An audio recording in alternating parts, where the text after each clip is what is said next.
नमस्कार दोस्तों। आज की बात करते हैं। 27 जनवरी है और आज की सुप्रीम कोर्ट की कुछ मुख्य खबरें और मुख्य केसेस के बारे में बात करते हैं।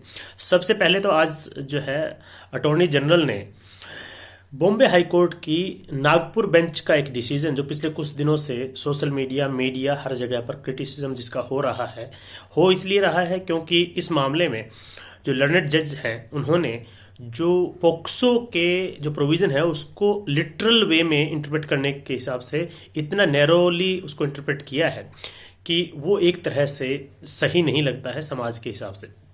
चूंकि भारत में कानून जनरली, अगर हम पेनल कोड की बात करें, जो क्राइम को डील करने के लिए इंडियन पेनल कोड है, लेकिन स्पेशल क्राइम्स को डील करने के लिए फिर स्पेशल लॉज है। उन्हीं में से एक बच्चों के खिलाफ जो सेक्सुअल ऑफेंसेस होते हैं उनको डील करने के लिए पोक्सो एक्ट है। पोक्सो एक्ट के तहत एक व्यक्ति को सेशन कोर्ट ने कन्विक्ट किया था। उस मामले में हाई कोर्ट ने उसका कन्विक्शन पोक्सो के मामले से हटाते हुए उसको आईपीसी की धारा 354 के तहत कम सजा देते हुए उसका कन्विक्शन किया है। कन्विक्शन तो किया है लेकिन आईपीसी की धारा के तहत, न कि पोक्सो की धारा के तहत। जज का मानना था, लर्नेड जज का मानना था कि पोक्सो की जो प्रोविजन है जो उस पर लगाए गए थे, जिनमें उनको कन्विक्ट किया गया था, उसके लिए चाहिए कि और बेहतर एविडेंस प्रोवाइड कराए जाते हैं।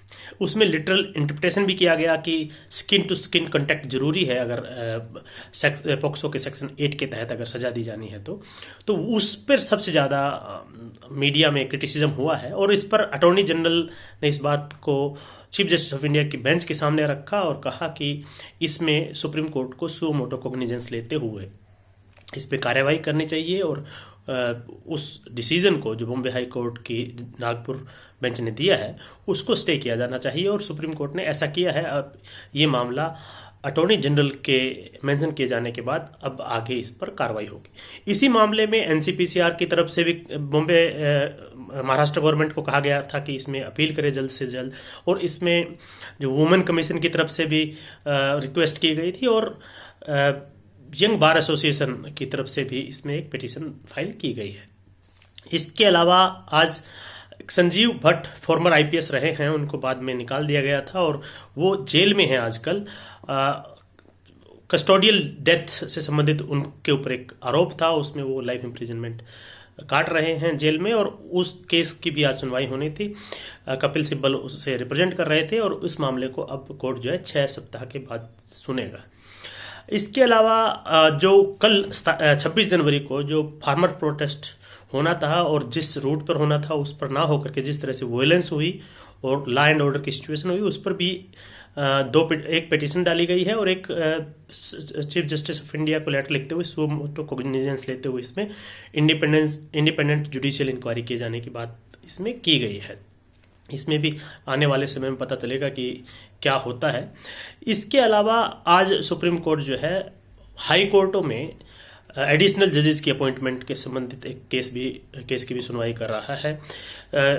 इस तरह के इशू उसमें है कि जो मेमोरेंडम ऑफ प्रोसेस है, जिसमें जब collegium supreme court collegium recommend करता है और रिकमेंडेशन के बाद कितने समय के बाद कितना समय चाहिए, जैसे गवर्नमेंट को बाद में उस जो रिकमेंडेशन है उसको एक्सेप्ट करना होता है और एक्सेप्ट करने के बाद जो उसमें डिसीजन होता है, तो इसमें कई बार ये इस तरह की बात आती है कि इसमें गवर्नमेंट डिले करती है, जानबूझकर डिले करती है कि उस डिसीजन पर बैठी रहती है और डिसीजन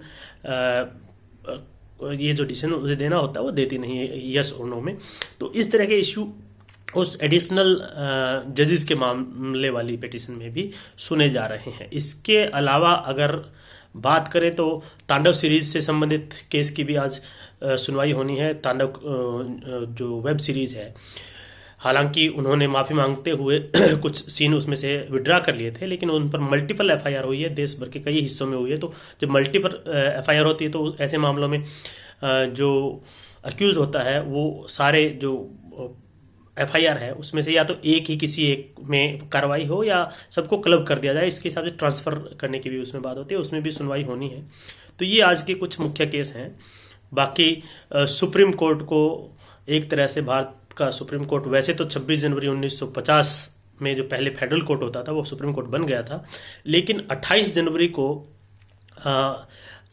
भारत के सुप्रीम कोर्ट ने 28 जनवरी 1950 में भारत के सुप्रीम कोर्ट ने काम करना शुरू किया था, और उसी दिन जो पहले चीफ जस्टिस ऑफ इंडिया और अलग जो दूसरे जजेस थे, चीफ जस्टिस ऑफ इंडिया जो पहले थे वो चीफ जस्टिस H.J. कानिया थे, और जो बाकी दूसरे जजेस थे उन्होंने 28 जनवरी 1950 को जो है ओथ ली थी। इसलिए उसमें भी कल का दिन ये मान सकते हैं कि एक हिस्टोरिक डे के रूप में सुप्रीम कोर्ट की हिस्ट्री में माना जाता है। तो आज एक तरह से 71 साल उसके पूरे हो गए हैं, 72वें वर्ष में प्रवेश कर रहे हैं। तो ये है आज की कुछ खबरें और कुछ बातें। नमस्कार, धन्यवाद।